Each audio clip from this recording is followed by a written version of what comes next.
जो लैंड है उसका इशू बड़ा अलार्मिंग है। क्या है यही है कि पावर प्रोजेक्ट्स लगने से, हाइड्रो प्रोजेक्ट्स लगने से जो खुदाई हुई है या जो वहाँ टेक्नोलॉजी का इस्तेमाल हुआ है वो बहुत ज़्यादा एक्सेसिव एक्सप्लोजिव यूज़ हुआ है, इसलिए लैंड फ्रेजाइल होगी। तो वहाँ घटना नहीं। हिमाचल ऑल्सो आपका इलाका किन्नौर, हमारा चंबा, कुल्लू, मनाली, ये एरिया भी फ्रेजाइल है, वहाँ भी इस तरह का ही घटनाएं बढ़ रही है। तो आप इस पूरे घटनाक्रम को एक तो किस तरह से हिरोशिमा के साथ देखते हैं, दूसरा यहाँ हमारे सतलुज चुनाव सॉरी प्लीज आप कितना ये मुश्किलें खड़ी कर सकती है, क्या रोड मैप है, आगे कैसे इसका प्रिवेंटिव मेजर करेंगे, जो अभी तक सर्वे हुए वो सिर्फ सर्वे तक रहे, तो जमीन पे कैसे उतारेंगे ताकि लोगों में जो भी डर का माहौल उस पर भी बना हुआ है, 3-4 जगह पे यहाँ भी स्लाइड साइड हुआ। तो आप इस पूरे घटनाक्रम को कैसे एलेबोरेट करके इसके लिए प्रिवेंटिव मेजर करेंगे? चलो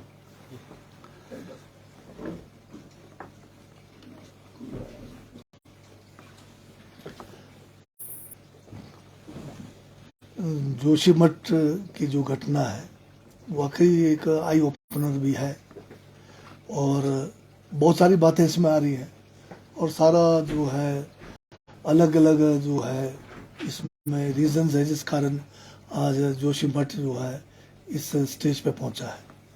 ठीक है, हाइडल प्रोजेक्ट भी इसका एक कारण है, परंतु खाली हाइडल प्रोजेक्ट ही एक कारण ऐसा भी नहीं है, क्योंकि आप जानते हैं कि जब ये उत्तराखंड यूपी में था 1976 में भी जो है जब प्रोजेक्ट्स नहीं थे वहाँ पर, उस समय भी वहाँ पर चेतावनी दी गई थी कि जोशीमठ जो है बहुत ही एक फ्रजाइल इलाका है और ग्लेशियर के जो अवशेष है उस पर जो है ये पूरा का पूरा जोशीमठ का इलाका आता है।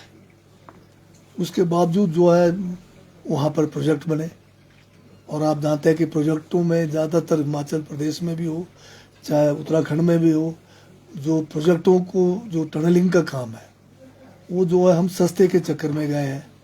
बारूद यहाँ पर सस्ता है और बारूद के द्वारा ब्लास्टिंग के द्वारा हम टनलों का निर्माण करते रहे हैं और इसके कारण जो है बहुत जो है ऊपर की ज़मीन में जो दरारें पड़ना या जो ऊपर के जो टनल के ऊपर पहले के बने हुए जो भवन है उनको भी नुकसान हुआ है।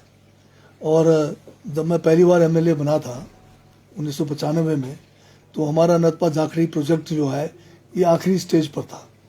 तो उस समय बहुत लोगों में रोष था कि जो 29 किलोमीटर का जो टनल था नतपा से लेके जाखड़ी का, उसके जो बीच में जहाँ जहाँ जो टनल के ऊपर गांव आते थे उनमें क्रैक्स मतलब उस समय भी डेवलप हो रहे थे, परंतु उस समय ये प्रोजेक्ट वाले मानते नहीं थे। उनका ये कहना था कि ब्लास्टिंग से जो है ओवरहेड कोई नुकसान नहीं होता है।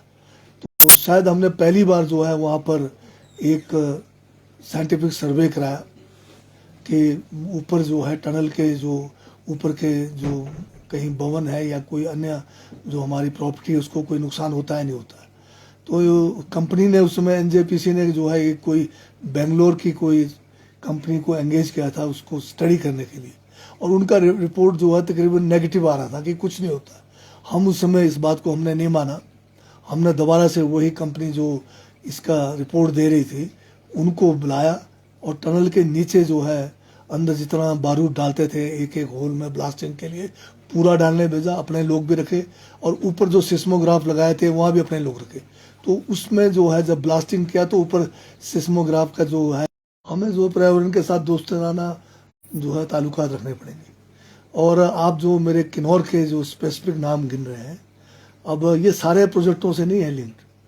ये जो आपका उर्नी वाला जो आप बता रहे हैं 1982 से पहले भी जो है वहाँ पर लगातार ब्लॉकेट्स होते रहे।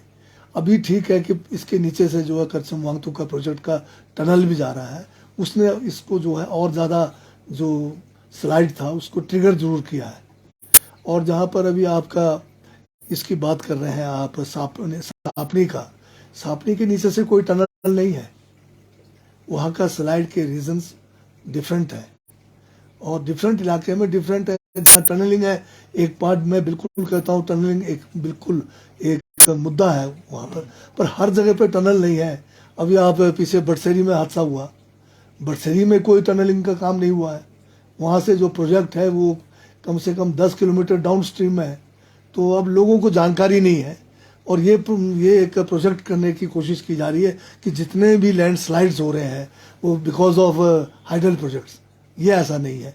हिमाचल में कोई 1500 से ज़्यादा प्लेसेस जो है आइडेंटिफाई किया है कि जहाँ पर स्लाइड्स हैं, और इनमें से ज़्यादातर जो है स्लाइड्स उसके कारण हो रहे हैं। प्रोजेक्टों का एक कुछ इसमें से प्रोजेक्ट्स का भी है और कुछ ऐसे भी हैं जहाँ प्रोजेक्ट्स नहीं भी है। क्या लोगों को भी और कंपनीज को भी, अब दोनों को मोटिवेट करेंगे कि we need to be scientific और प्रोजेक्ट्स भी लगने चाहिए, जोशीमठ जैसे हालात ना हो, इसको लेके भी क्या एक अवेयरनेस कैंपेन होगी? अब जोशीमठ की तरह जो एक आप कहेंगे कि 2010 में रेकोंग पीओ जो किन्नौर डिस्ट्रिक्ट का हेडक्वार्टर है, वहाँ भी बहुत सारी इमारतें जो है सिंक कर गई, 2-4 बड़े बड़े इमारतें तो गिरी गई उसमें। पर उस हमारे रेकोंग पीओ के नीचे से कोई टनल नहीं है, परंतु वहाँ पर रीज़न जो है डिफरेंट है। अब उसको साइंटिफिकली अगर आप उसको स्टडी करेंगे किस तरह से वहाँ का पानी का रिसाव है या कोई सीवरेज की प्रॉब्लम है।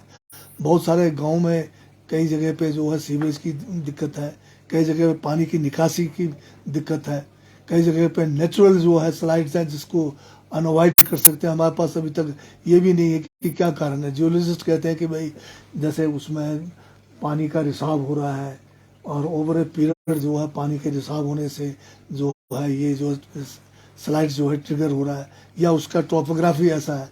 कई जगह पे रोड कंस्ट्रक्शन है, वाइडनिंग का काम भी बहुत ज़रूरी भी है, और फिर उसमें भी हम लोग बारूद के द्वारा ही ब्लास्टिंग के द्वारा कर रहे हैं, रोड कंस्ट्रक्शन से भी हो रहा है। तो इन सब बातों को ध्यान में रखकर और जो भी प्रोजेक्ट जहाँ भी बनाना चाहते हैं, चाहे हाइडल है, चाहे सीमेंट है, चाहे कोई भी है, हर एक का जो है पहले एनवायरमेंटल जो इम्पैक्ट असेसमेंट है वो प्रॉपर होना चाहिए। करने को तो अब भी हो रहा है, परंतु वो प्रॉपर नहीं है लगता है।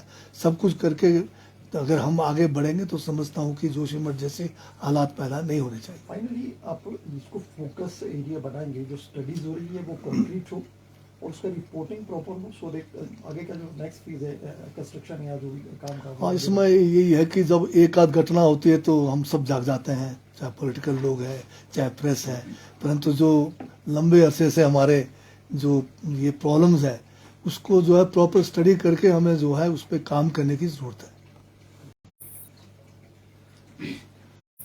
सर, आप बागवानों के साथ अधिवेशन भी करने वाले हैं और आपने कहा मैं खुद एक बागवान हूँ, किस तरह का अधिवेशन रहेगा, क्या कहते हैं? अभी हमने इंटरनल मीटिंग्स की है, आज भी एक इंटरनल मीटिंग हमने डायरेक्टरेट में रखा है। वहाँ पर मैंने कुछ हमारे जो हमारे ऑनरेबल एमएलएज हैं जो आज अवेलेबल हैं उनको भी इनवाइट किया है, उनके भी सुझाव लेंगे और बागवानों से भी हम जो अलग से बैठक करके, ताकि हमारा सीज़न से पहले हम कुछ न कुछ मतलब निर्णय ले पाए और उसके लिए हम पूरी कोशिश करेंगे। एपीएमसी एक्ट को लागू करने की सब बागवान लंबे अरसे से मांग करते आए हैं और बागवानी बोर्ड की गठन की भी मांग हो रही है, क्या सरकार इस दिशा में बढ़ेगी आगे? मांग है, बागवानी बोर्ड होना चाहिए। बहुत सारे बोर्ड ही बोर्ड बन रहे हैं, अभी हमें देखना है कि बोर्ड का कितना कारगर होगा। अगर जरूरत होगी तो बोर्ड का गठन करने में कोई दिक्कत नहीं है, पर पहले हम जो है किसानों के साथ, बागवानों के साथ एक ग्रीवेंस जो सेल है, हम अपने लेवल पे जो है डायरेक्टरेट लेवल पे कोशिश करते हैं। अगर उसमें हमारे लिए ज़रूरत पड़े तो बोर्ड भी गठन करेंगे, बोर्ड गठन करने में कोई परहेज नहीं है। सर, एक किन्नौर के लिए प्रोजेक्ट था 50 करोड़ रुपए का बागवानी के लिए, और उसमें कोई टेंडर भी नहीं आया। केंद्र का 1.5 साल पहले का प्रोजेक्ट है, तो उसमें आपने रिपोर्ट भी मांगी है। हाँ, तो उसके बारे में आज बैठक रखी है मैंने, 3 बजे डायरेक्टर में जा भी रहा हूँ, और उसमें इन्होंने काम शुरू किया, ऐसा नहीं है, इन्होंने छुटपुट काम शुरू किया है, पर मुझे लग रहा है जो प्रिलिमिनरी जो रिपोर्ट्स मेरे पास हैं वो सेटिस्फैक्ट्री नहीं है, क्योंकि छोटे छोटे स्केल पे इन्होंने लिया हुआ है। जैसे 5000 पेटी का CS, तो पता नहीं कितना बजट आएगा, अभी तक इसके बारे में हमें कोई सूचना नहीं है। Connectivity is big issue.